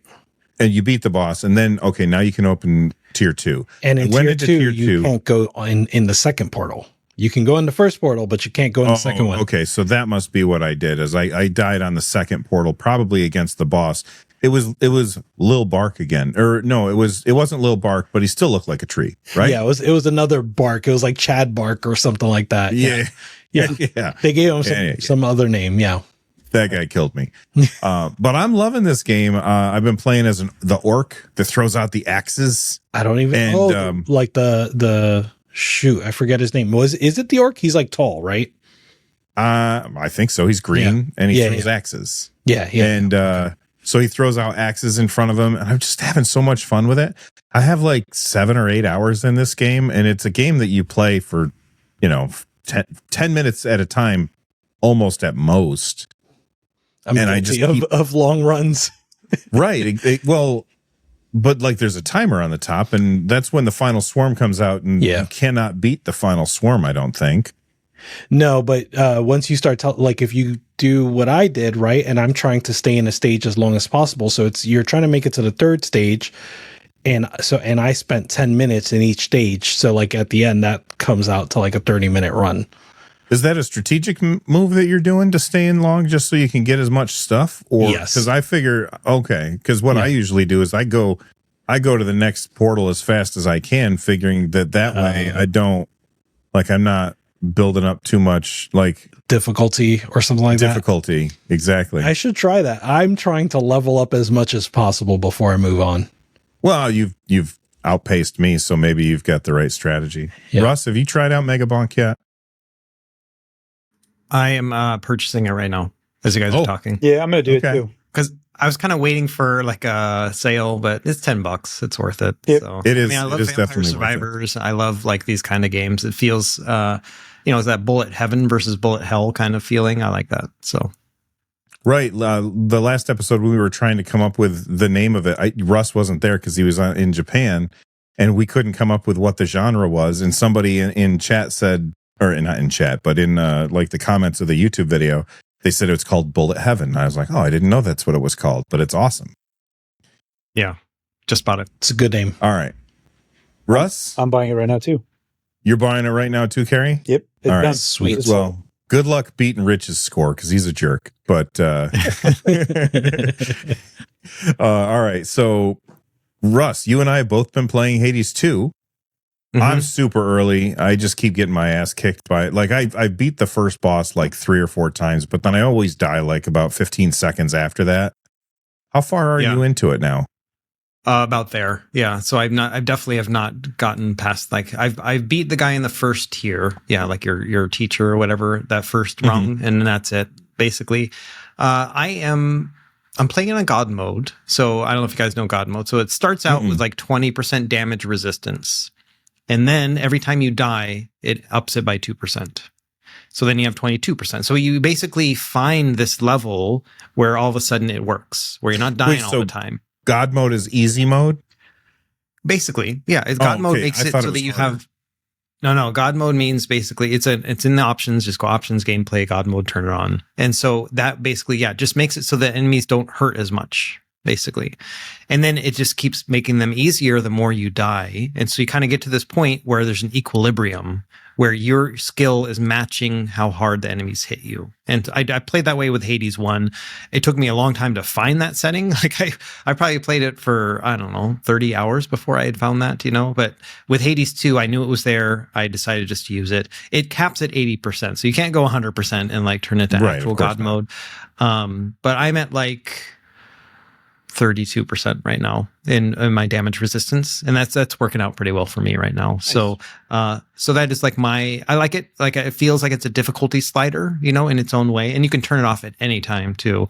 And so I've been enjoying that. But I'm dying, and it's interesting because like now with Hades 2, I know how it's going to go. I'm going to die a lot. In the first Hades, I was like, man, I suck. I don't like this game, and then I finally started to love it. And so this one is different where I know what I'm getting into and I'm enjoying it.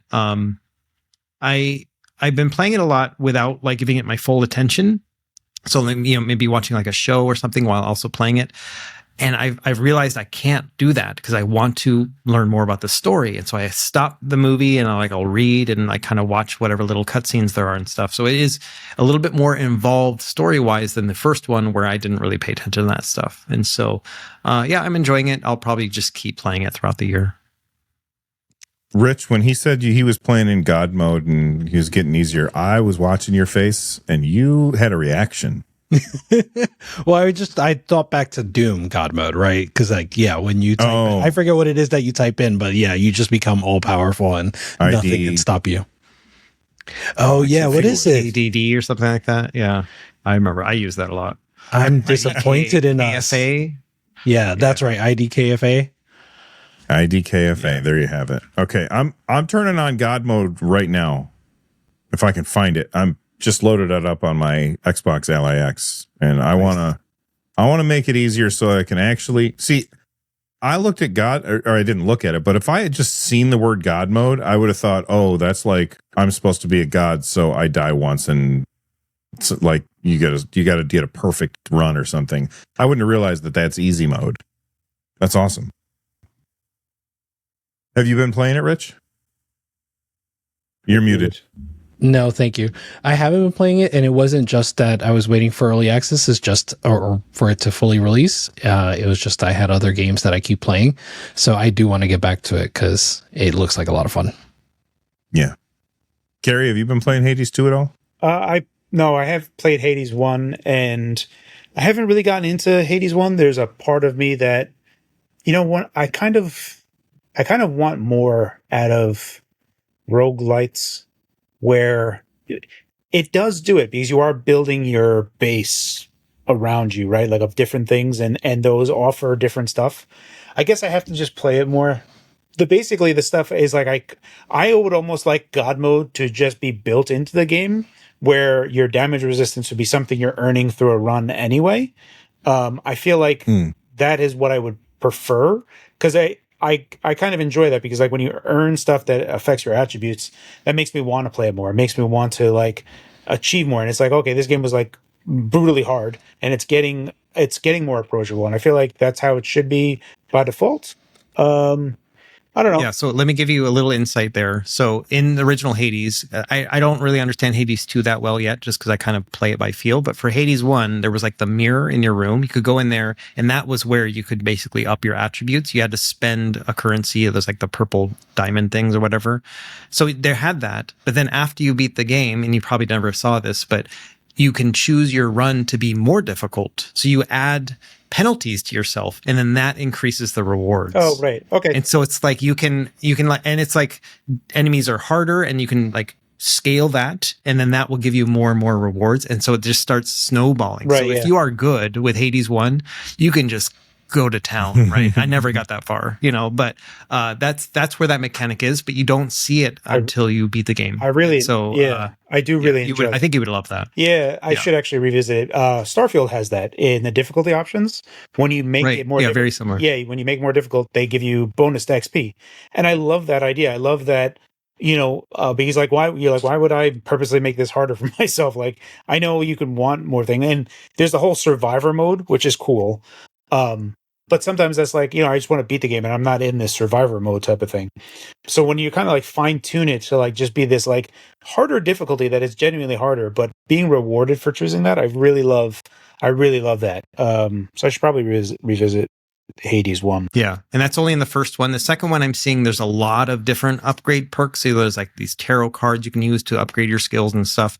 So it's very complex to me, but it just takes time for me to familiarize myself with it. But I know in Hades 1 in particular, yeah, that difficulty slider thing near the end, like I think you would love that. I didn't know that there was a mirror to upgrade attributes in Hades 1. So yeah, it's very obtuse. The whole game's pretty obtuse. Yeah, but yeah, if there's a mirror right by your bedroom, and that's it.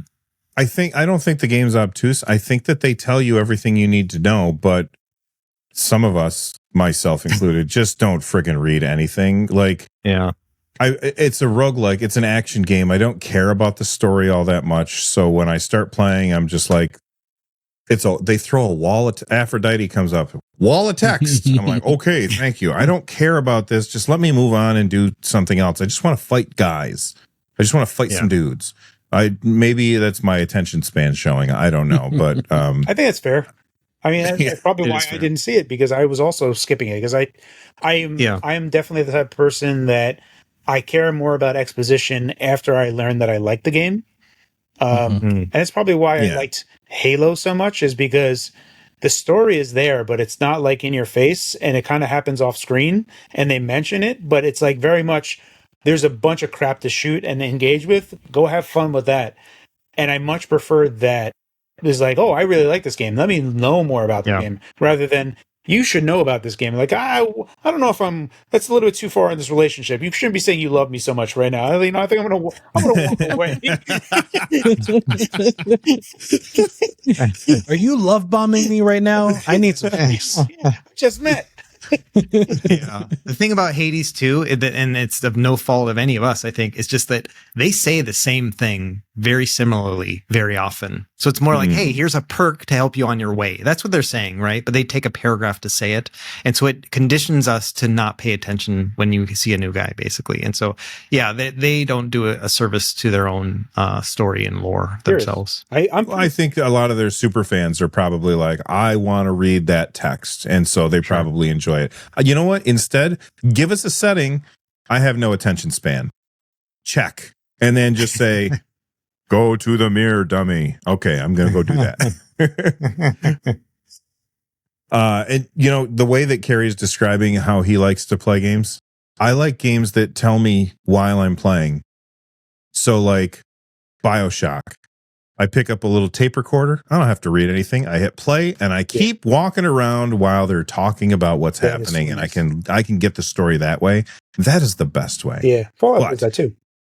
we're out of time. I know that Rich has a heart out, and it's already we're past his heart out. So I'm sorry about that. Rich, tell everybody, when is your video coming? Do you know? Yeah, I think it should be Monday. So so by the time you see this, yes, exactly. So it should be out at the same time. Awesome. Send me a link. I'll make sure to put it in the description down below. That like button. Russ, when is your video for the Xbox Allies coming out? It should be out by the time this streams. Like it'll be Saturday or Sunday, either tomorrow or Sunday. So yeah, it'll be out. Awesome. Very cool. Carrie, what are you working on, man? So I finished my Ally videos. I'm doing Bazzite on the Win 5 and Bazzite on the Xbox Ally. I'm going to be comparing the Xbox Ally to the Steam Deck and also the Windows side of things, and probably just going to like really lace into Microsoft really hard. Maybe I'll just title it like Satya Fix Windows. I don't know. I'm already geared up for that. Like I already know it's going to be better. I'm just like, you guys made a whole Xbox and Valve showed you up. Do something. I'm tired of this. Yeah. All right. Well, thank you guys for hanging out with us. You could have been anywhere for the last hour 50, but you decided to hang out with us while we talked about video games, and I appreciate that. Stay rad, and we'll see you on the next one. Bye-bye. See you guys. Bye-bye. Bye, guys.